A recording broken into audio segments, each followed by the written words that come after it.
station, The Nigel Farage Show. Mr. Nigel Farage. Thank you, Donald, and good evening, everybody. Another horrific attack on the streets of London. Of course, this time it's the other way round in the sense that it is somebody attacking a group of Muslim worshippers. I think it's an act that will only make things worse. It's an act that is designed to sow deep division in society, and it is awful.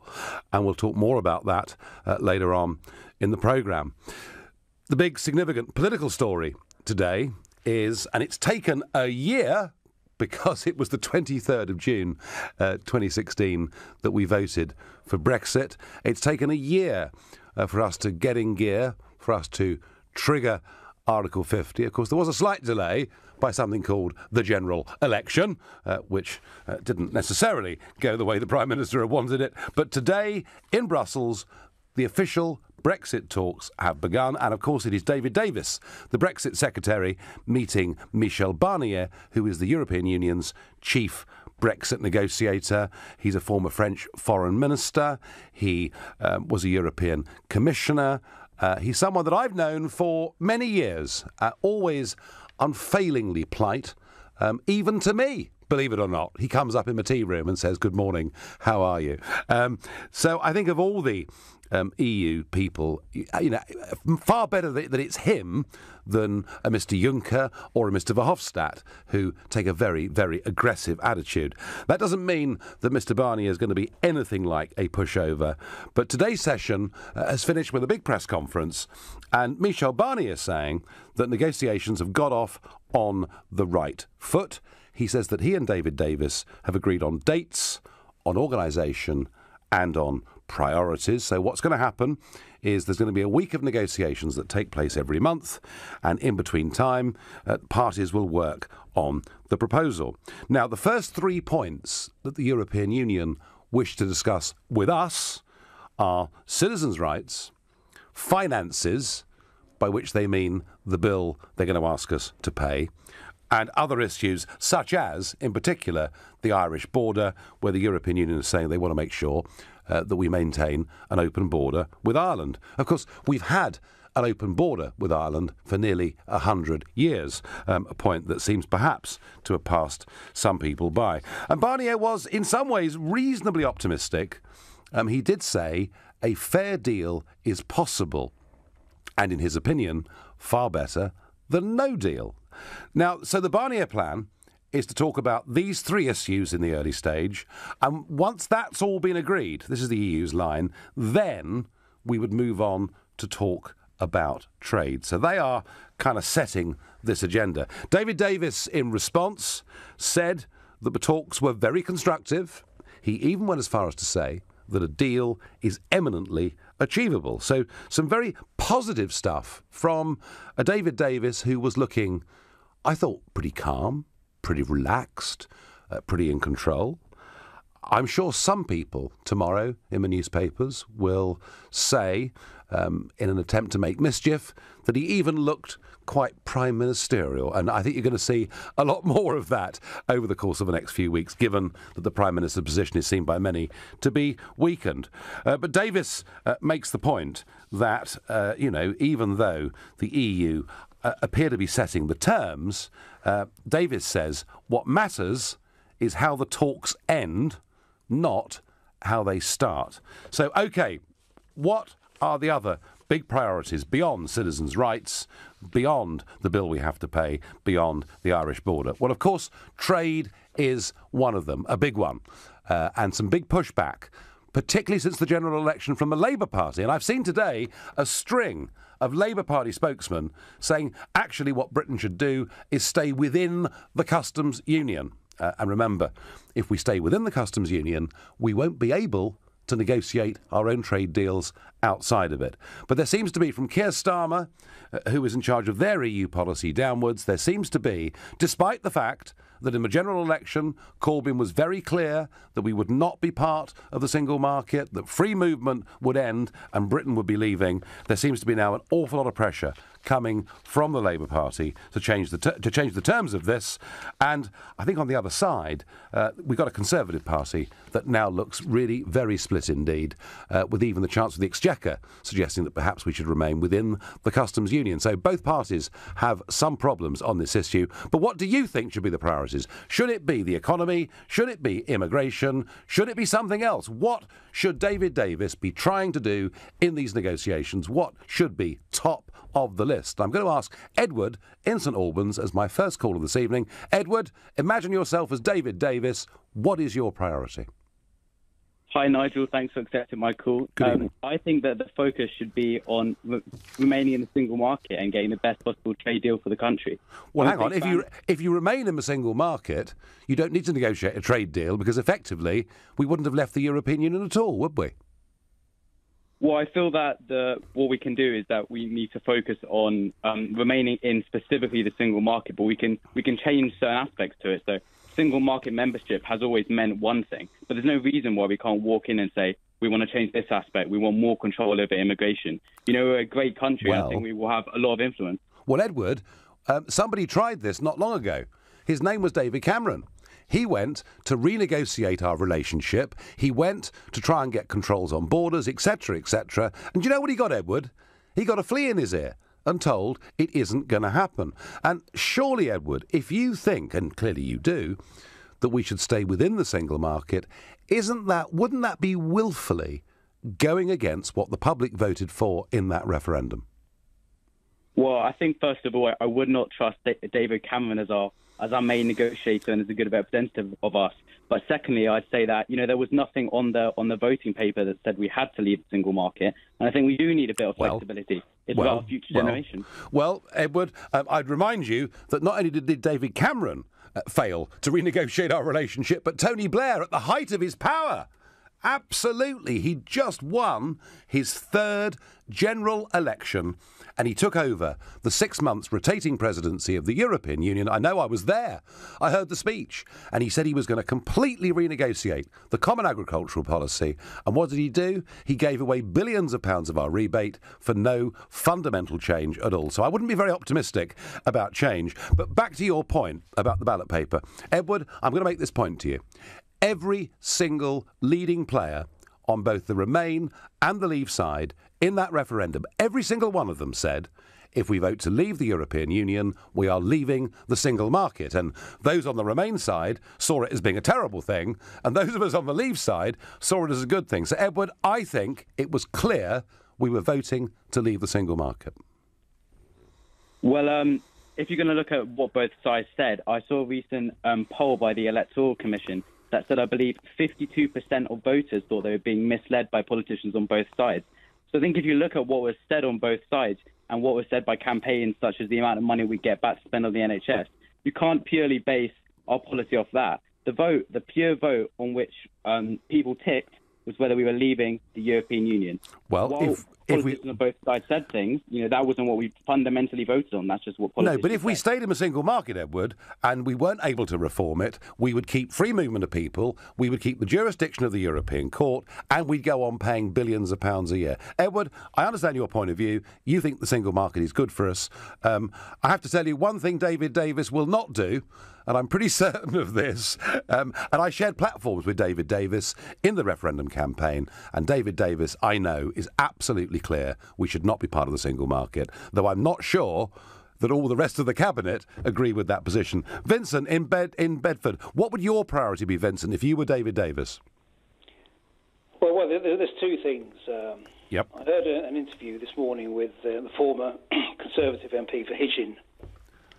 And what he said was that the problem for Davis and everyone else is not the economics, but the politics. Mm-hmm. And that they're not going to concede whatever anyone might think. They're not going to concede too much because that will then give the impression he'll just encourage everyone else To leave. basically. Yeah, I mean, I get that, Vincent. If Britain is seen to get a very good deal, then Denmark will leave very, very quickly. I mean, they would be very high up on the list. And who knows, there might be a mass of countries that say, do you know what? We don't want to be part of this union. We just want a simple trade deal and close cooperation. So I do get that, Vincent. So you think, despite the positive body language that we've seen this evening, that actually Monsieur Barnier isn't going to give too much? On the issue of citizens' rights, Yep. the thing there is, where do you draw the line? I mean, for the next 2 years, people will still be coming, have free movement. So where do you draw? Do you draw the line before the referendum or the point after people voted to leave? You know, they talk about... Well, no one's been clear, Vincent, about this, have they? I mean, no one's been clear. I mean, That's the thing. you know, the British government could say the rules are changing in 2 months' time or whatever it is. At the moment, and it's worth reminding people, Vincent, we're a year on from voting to leave. We are still paying, into this club a net £30 million a day, and we still have free movement. And so nothing yet has actually changed at all, has it? No. Well, Vincent, you're pessimistic about this. So if David Davis can't get anything, if they're not prepared to budge because they want to keep their union together, what then, in your opinion, should David Davis do? Well, if in a year and a half from now they can't budge, then I think we'll have to follow the line of Theresa May and then just go for the hard Brexit of the WTO. WTO rules. Yep. Well, there is no choice, really. If they're not prepared to play ball, then I think you are probably right. Vincent, I thank you very much indeed. So what should David Davis's main priority be going forward with these Brexit negotiations? Call me now on 0345 60 60 973. Right now you're listening to The Nigel Farage Show exclusively on LBC, and it's 7:15. It's taken a year, but the Brexit talks have started. Michel Barnier and David Davis have been hard at it today, followed by a press conference. And I'm asking you, what do you think David Davis's priority in these negotiations should be on behalf of our country? But on a slightly different note, an EU bigwig today has sent out a missive and backed it up with a press release. And this is the gist of it. This is to staff and employees and people who work for the European Union. You are advised not to drink alcohol during this heat wave. That's right. The nanny state in Brussels knows no limits. We're told we can't even have a drink. Well, I responded on Twitter by saying that I'm going to be there on Thursday for the summit, and I shall ignore their advice, as I always do. And I then thought, who else in Brussels quite likes a drink? I know. My friend Jean-Claude Juncker, the President of the European Commission. So I've tweeted at him and I've said, Dear Jean-Claude, time for us to unite together against this ridiculous EU proposal to ban alcohol. Does post-summit Thursday evening work for you? So I'm waiting to see whether it's possible that there can be a political alliance between Jean-Claude Juncker and Nigel Farage. We'll have to wait and see. And as far as what Davis's priorities are, well, you are giving us a lot of response here on social media. On text, I get, Nigel, our borders should be the priority. That's Alison. Nigel, can you campaign to stay in the EU? If you do, I'll buy you a pint, says Jimmy. Yeah, not in Brussels, Jimmy. Don't get caught buying a pint in Brussels. They're not for that sort of thing anymore over there. David Davis should prioritise becoming Prime Minister. The key negotiator of such a big change needs to be leader of the country, says Ollie in Basingstoke. Well, I did say earlier that I thought some in tomorrow's newspapers would tease and would try to stir up a bit of trouble in the Tory party by saying how prime ministerial he'd look today. Ollie, I have to say, I think that if David Davis was Prime Minister, we would have a Prime Minister who actually believed in Brexit, because this one doesn't. She was asked 4 times by Jeremy Paxman whether she now believed in it, and all she could mouth was that she would do the will of the people.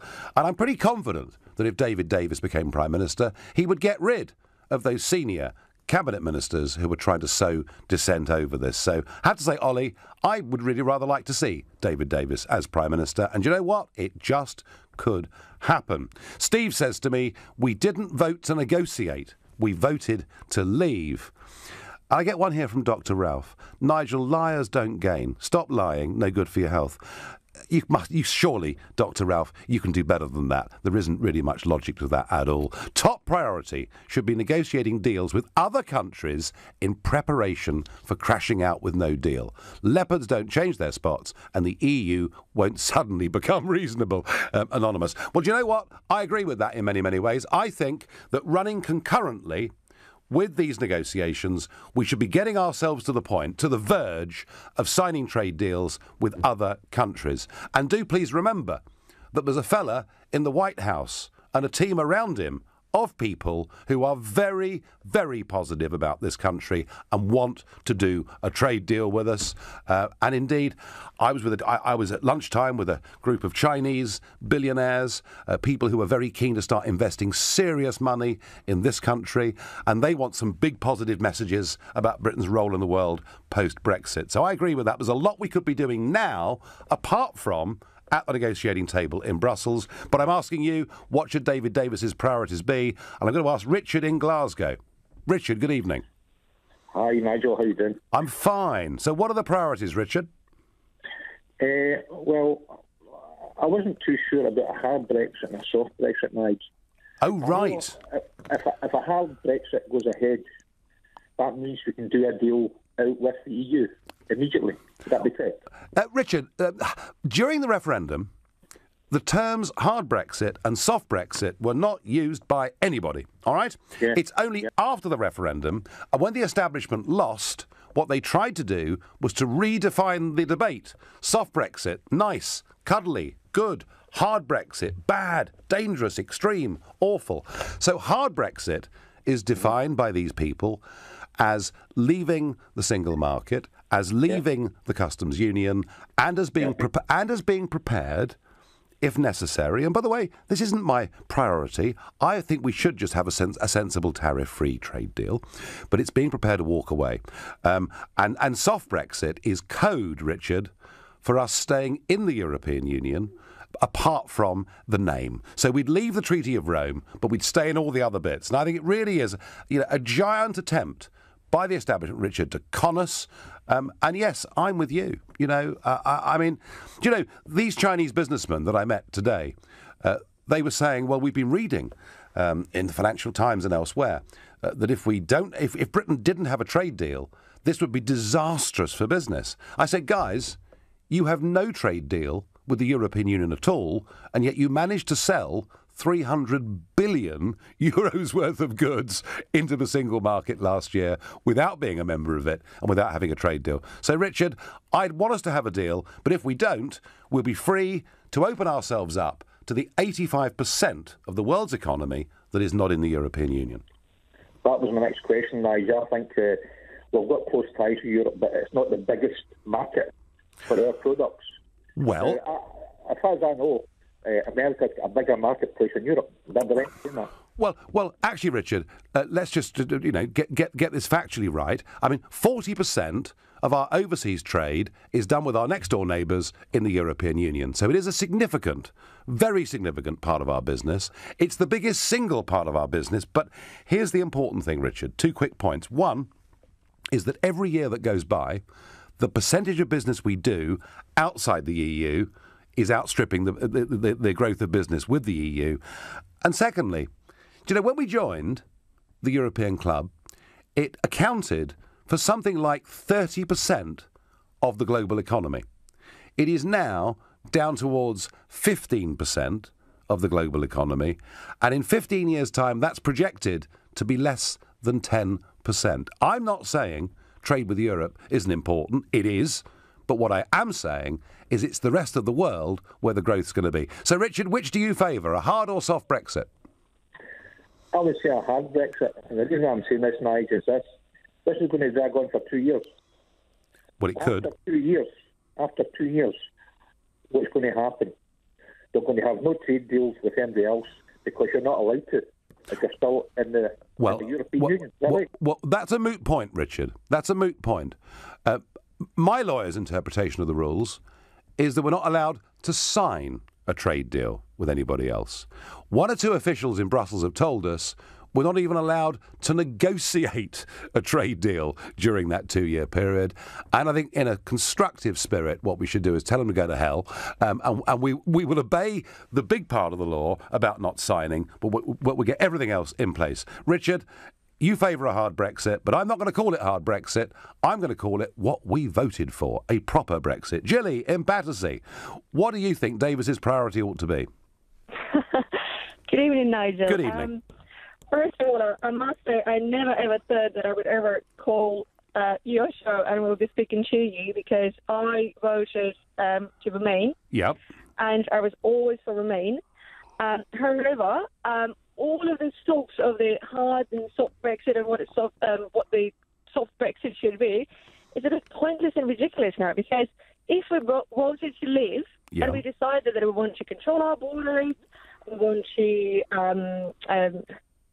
have control of the immigration and the whole lot, that's what we voted for, and we need to stand up and count the consequences and go for exactly for what we voted for. We can't possibly just go back and say, oh, actually, no, we wanted to leave, but actually, no, we wanted to stay, and, we wanted to be on our own, but actually, no, hang on a minute, but how about, everything that we actually want to keep and So, Gilly, let's just get your position absolutely clear. Are you telling me that you believe in democracy and in following the will of the people? Yes, I do. Well, great. I'm so pleased. I'm so pleased to hear it, because I've been listening today to Lord Mandelson and of course Nick Clegg, who's never going to go away, and they're all telling us that somehow we voted for something different, and they want to not just obstruct, they actually want to overturn the vote, Gillian. I think it's appalling. Exactly, and if we don't go with what we voted for, then what have we achieved? We just crushed the currency. We crashed the property market, literally went through the years of uncertainty, and we're going to go into another 2 years of not knowing what the heck is going to happen. And now everybody's shouting, no, actually, we don't want it. So what have we voted for, and what was the point of it all? We don't want to take what we voted for and accept the consequences and basically, and go with that. For richer or poorer. For richer or poorer. We made a decision. Exactly. And your point about the currency, sterling's been falling since 2010 and quite rapidly since 2014, way before Brexit was even talked about. Gilly, love the phone call, love the sentiment. John in Newcastle, what should the priority be? The priority should be, Nigel, Brexit. Yep. No hard, no soft Brexit. Just a full English Brexit, John. Is that right? I really don't understand these politicians who obviously have something to lose, and they want a soft Brexit. There's no such thing. We need to get out. I'm a 59-year-old man who grew up in the northeast of England, and it was full of employment. Mm-hmm. When we signed that agreement in 1974, the shipyards died. They died. The mines died. The steelworks died. Everything died. Do you feel, John? Do you feel optimistic that if Brexit is delivered, that we're going to have a better future? I feel seriously optimistic, because I think we can trade with anybody in the world, and I don't give a flying fart if anybody says to me that we can't deal. Listen, if people want to trade with us, they'll trade with us. John, I tell you what, I'm going to back up your point by saying this: governments don't create business. It's a myth. Business is created because a consumer looks at a good, looks at a service and says, do you know what? I trust that product. I like the right price, and I'm going to buy it. And that, John, is how business happens. I'm not sure most of our career politicians understand it. I thank you, John, in Newcastle, for your call. You're listening to the Nigel Farage Show, exclusively on LBC. It's 7:30. And lots of different ideas and thoughts about what David Davis's priorities should be in this renegotiation that, after a year of waiting, has finally started. But, of course, the news, certainly for the first half of the day, completely dominated by the events that took place just after midnight or so last night, when a man in a hard van deliberately and willfully ran into a group of people, a group of Muslims who'd come out of the mosque after late night prayers. Some talk this morning, I heard, that the media weren't covering this in the same way as they covered the Westminster Bridge attack or the London Bridge attack.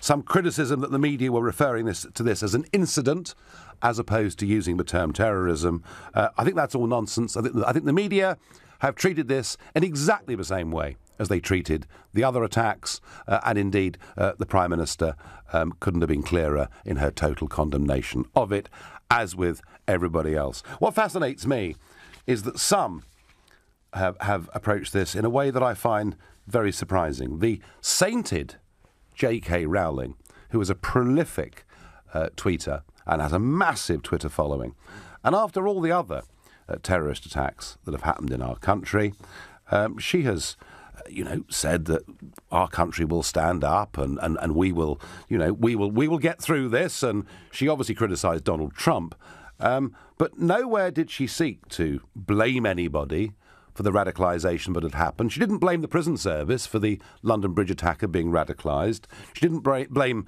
any extreme clerics or any appalling videos on the internet. And yet today, she knows who's guilty for today. No worries about that at all. No, J.K. Rowling today says, let's talk about how the Finsbury Park terrorist was radicalised. And she does that by putting out a picture of me and my tweet on it, and a picture of the breaking point picture of the huge queues of people trying to get into Europe last year as part of the Merkel madness.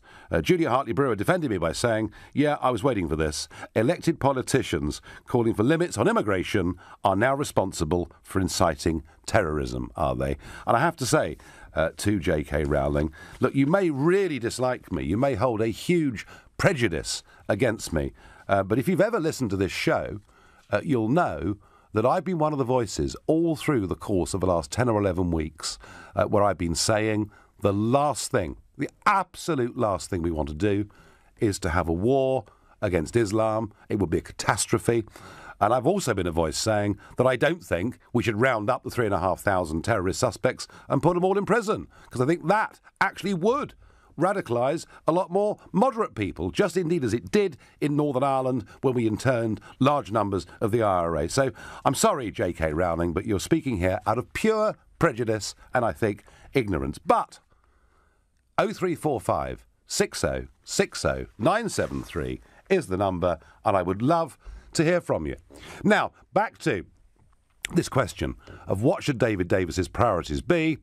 And Joe in London says to me that his message to David Davis is, walk away, give them nothing, zilch. We weren't misled, we're not stupid. Fair enough. Well, and the recommendation here from Claire on Twitter is that David Davis should get rid of all the rubbish, starting with you, Nigel. Isn't it interesting? Isn't it fascinating that on the other side of this, nobody seems to be able to engage with me without simply being abusive. All you've got to do is ring up, and I'll always give you your chance to have your say. And if you make your point well, I'll even tell you you've made your point well. You know, I believe in the things I believe in, but the point of this show is not for me to try and indoctrinate you. The point of the show is for all of you on all sides of this to have a proper debate. Rick on Facebook says, I did not vote for a soft Brexit. I voted to leave everything, says Rick. And Gary says, a clean, uncomplicated Brexit should be the priority. No single market, no customs union, no free movement, no half measures, just completely out. I thought, Gary, that's what we voted for. I really did. Tony in Cardiff, what would your priority be in these negotiations? Well, first of all, Nigel, I'd like to say that I totally 100% disagree with you on everything that you've stood for. But as a person, I quite like you. I think you're a character, and I like characters, so I certainly won't be abusive to you. Right, good. I'm a business guy. Tony, as I was just saying, you know, I mean, people like you that come on with a completely different view, that is the whole point of the programme, isn't it? It's so that we can hear all sides of the argument, and the people listening at home or in their cars, Tony, can then make their own minds up. So, that's right. Tony, you know, you're on LBC, the floor is yours. Absolutely correct. Look, I worked as an international sales and marketing director. I've been in business, as you have, for a long, long time. But these days I run my own company. But I used to work for some big English companies involved with export as well as Welsh companies. And the thing that frightens me about what you've been advocating, particularly as a businessman, is this. When I first worked in international markets, in the first day ever, I was in a factory in South Wales talking to people. We made manufactured commercial fitness equipment for gyms and hotels and what have you, and the military. And on the second day, we traveled to America. And on the third day, I was in Phoenix, Arizona, in the world's biggest exhibition of fitness equipment. And when you walked in there was me and my colleague, the chief exec. He went his way, I went my way to do a market audit on this global market. And you go in there, Nigel, there was, and you know this yourself, you go in there was hundreds of companies all making something cheaper or similar, or they had better brands. They were, cheaper, better. And then I spent the next 6 years. Well, the next year I travelled the world, completed my market audit. Then I put a strategy in place to grow this business that was called Powersport International Limited. And it was difficult to say, where on earth around the world does this business fit in? There was people by the dozen manufacturers, cheaper, all the Asian markets, and better. There was people in Europe with stronger brands, 20 times the size of us. There was American companies, 20 times the size. So my question to you is this, Nigel, right? Simple question. Yeah. How on earth are we going to succeed abroad when we struggle to make anything of our own and compete in the UK? Those manufacturers well, Tony, our own indigenous market. Well, Tony, hang on a second. We're doing pretty well with motor cars these days. We're doing very well with motor cars. We're making motor cars. Oh, sure, the money, the investment has come from overseas companies, but we're manufacturing more motor cars in this country than we've ever done per annum. And we've got a very healthy export market going. And, Tony, interestingly, 2 years ago for the first time, the number of cars we sell outside the European Union has exceeded the number of cars we're selling to the European Union. So there are things we're making and selling. Obviously, Tony, services, invisibles, as they've always been called, is something traditionally that we've been very good at. But I would make this point, Tony. I feel that outside of the EU single market, we'll be free to get rid of some of the excessive regulation, and I think that's how we get British manufacturing to being back and being competitive and with cheaper energy. But I disagree with it, and the reason I say this is this. Everybody knows an export, pound for a dollar. They'll make something for a dollar that we will in a pound, and yet we need more dollars to equal what they've got. And then we've got to transport those goods from the UK over to America, then we'll pay customs to go inside. How on earth is a little country like Britain with a small indigenous market hang on, going Tony. to compete with the Americans in their backyard? We're not going to. Let me finish. Hang on, we're not going to pay tariffs in America because Donald Trump wants to have a trade deal with us. Yeah, but of course he wants to have a trade deal with us because he knows he's going to beat us hands down. Tony, given that you see all of this in a very problematic way, are you suggesting that in this difficult world that we're somehow safer inside the European Union? Is that the point you're making to me? No, the point I'm making you, Nigel, is this, right? I think, you know and I know as business people, you don't gamble the customers that you got. You're gambling Europe for a maybe around the rest of the world. And I just don't see where that glass is half full around the rest of the world. All right, OK. Well, Tony, you've made your point. I would respond to you by saying that we're going to go on doing business with Europe, absolutely no problem at all. But I think OK, even if you're right, let's just say you were right. And if we were gambling, then we're gambling business with 15% of global GDP against the potential of 85%. Tony, I thank you for your call. I understand, none of this is easy, but I do think there's a bigger world outside the European Union. I like this one. Alfie says to me, Nigel, hang on. Who cares what any of the MPs want in any party? It's the people that voted out, and our MPs shouldn't forget it. They work for us, not the other way round. Hear, hear, Alfie. Right now, you're listening to the Nigel Farage Show, exclusively on LBC, and it's 7:45. Well, our last caller, Tony in Wales, was looking at all of this in a very pessimistic way. Tony, David Davis said something today really rather uplifting. Asked about the difficulties of these talks, he used a very famous Churchill quote, and it was this. He says, the pessimistic seems sees difficulty in every opportunity. The optimist sees possibility in every difficulty. And that is the Davis mantra going into this. And Tony, doing business anywhere in the world is not easy. You've got to have the right product. You've got to have the right approach to sales.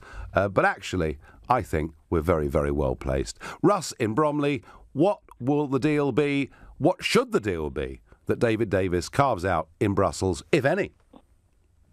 Well, I just have an issue with not remaining in a single market because I believe I'm an American. I live in the UK. I'm also a British citizen. And for me, it's a really important, remaining in the single market will be really important as deciding whether I want to go back to the US or stay in the UK.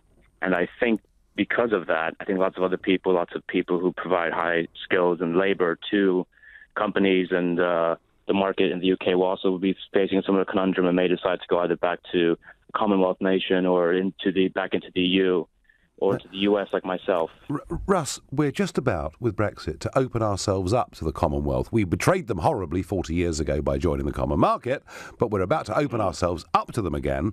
And indeed, and I was, I mean, you're an American. I was on Friday night, I was in North Carolina, with a group of business people, many of whom were genuinely excited that if we remove some of the regulatory barriers, that actually trade between the US and the UK could grow to the benefit of both. Oh, absolutely. I'm hopeful that will happen as well. I really want that to happen. And I voted for UKIP in 2013, not to do with the actual economics of it, but because of the sovereignty issue of the EU having potential. Anyway, that's the point here is I don't think Trump will actually be so enthusiastic to strike up a trade deal with the UK because of his America First policy. I think he's a protectionist. He studied economics. He knows what economic theory. He doesn't want to see the UK and the US benefit from something like comparative advantage because to him it doesn't exist.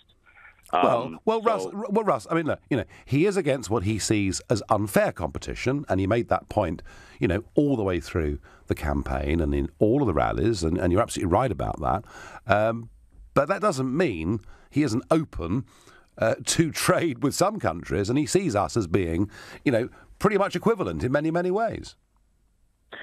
I think so. I think obviously my mother is British, his mother is British. Well, she was Scottish, my mother's English, so I understand how he could feel a natural affinity for the UK in that respect. And I do think there's lots of that playing into his kind of thinking about whether to strike up a deal maybe with the UK. But I also think if things get really politically heavy for him, his base will want him to kind of retreat back into the US, not to expand outward even to the UK.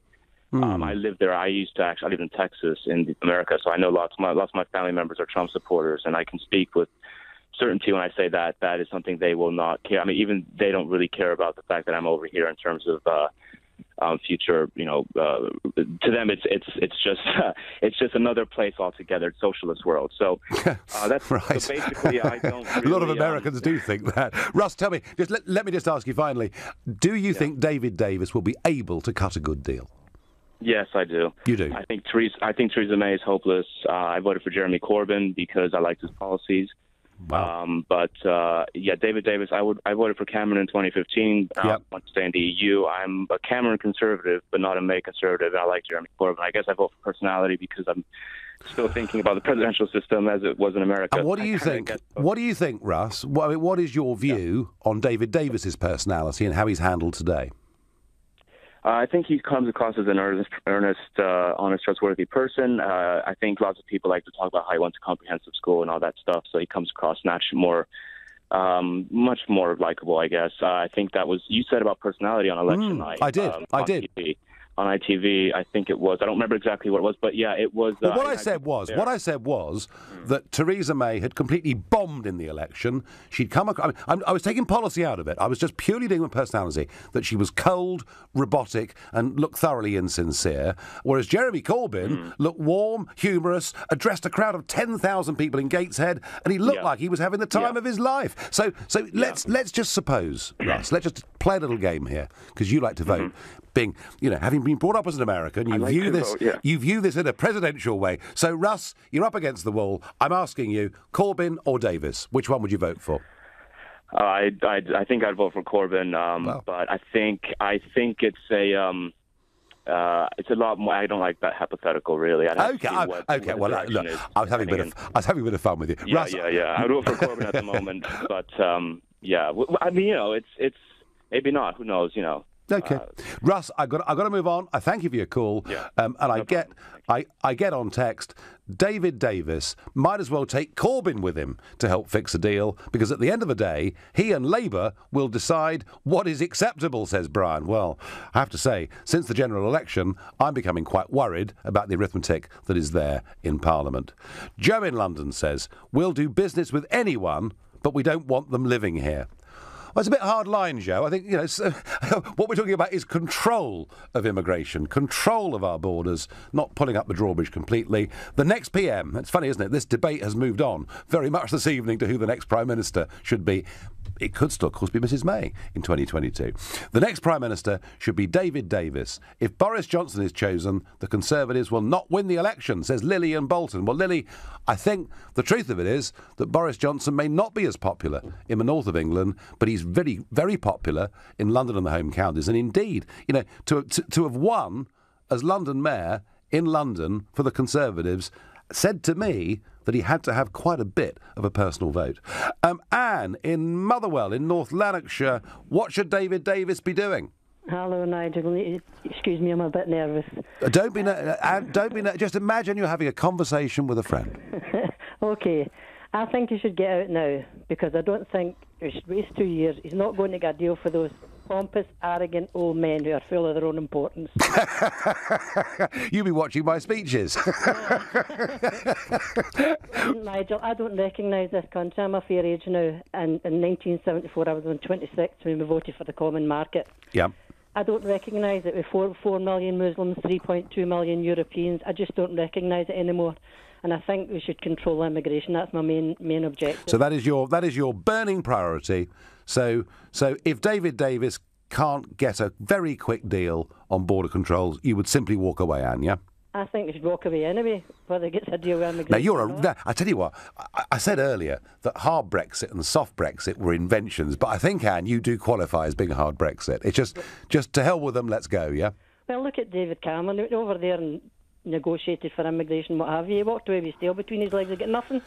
Well, actually, Anne, he was humiliated. And I felt we as a country were slightly humiliated by that process. Yes, we were. We definitely were. No, absolutely. Another suggestion, Nigel. Yeah. I think you might go for this one. Go on. Why don't the 27 or 28 countries demand an audit of the EU?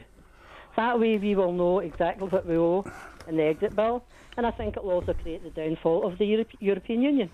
Well, Anne, they've been struggling for 20 years now to get the accountants to really sign off their books. If you ask for something like an audit in Brussels, I don't think, Anne, you're going to get very far. They don't want to listen. And I thank you. And my last caller of the evening is going to be Chris in Isleworth. Chris, you're David Davis. What's your strategy? My strategy for David Davis is to pray. To pray? Yes, because right. Britain has gone down. You laughed at Tony Blair, what he sort of did, but at least when Tony Blair was in power, we were about third, fourth richest. We've dropped down to the eighth. Mm-hmm. We are not so good. And what happened to your Trump friend? We were supposed to be above Angela Merkel, and now she's gone ahead of us. Forget it. Forget it. Don't believe a word of that baloney. We can believe Donald. Baloney. Listen, I know the people around Trump very well. I know their instincts. I have spoken to them not all that long ago, shall we say, and they are positive about a relationship with this country. But so you think David Davis should pray? Is that because you don't think, Chris, he's capable of getting a good deal? Of course. Look, Theresa May went in all bullish that she is going to no Brexit, and now the whole party is all saying, "Oh, no deal is going to be a bad thing," and she's saying it is total chaos. Chris in Isleworth, thank you. Chris thinks it's total chaos, and the only strategy that David Davis can adopt is to pray. Well, I'm going to say this as my final thought. I think David Davis's priority is not to give in to Barnier's agenda, because Barnier wants to agree all of this package before we even begin to talk about a trade deal. And I think we can't afford to do that. I think we need to talk about all the moving parts of this deal simultaneously, including trade. Because if we sign up to a financial settlement and many other things before we turn to any sort of trade deal, we could end up absolutely getting stuffed, which is not where I want us to be. You've been listening to The Nigel Farage Show here on LBC. I'm back tomorrow evening from 7. Coming up at 10, it's Ian Collins, but up next, it's Clive Bull. Nigel, thank you. At 9, it's the Consumer Hour. I'm joined by Dean Dunham to talk about your consumer rights, and you're welcome to call in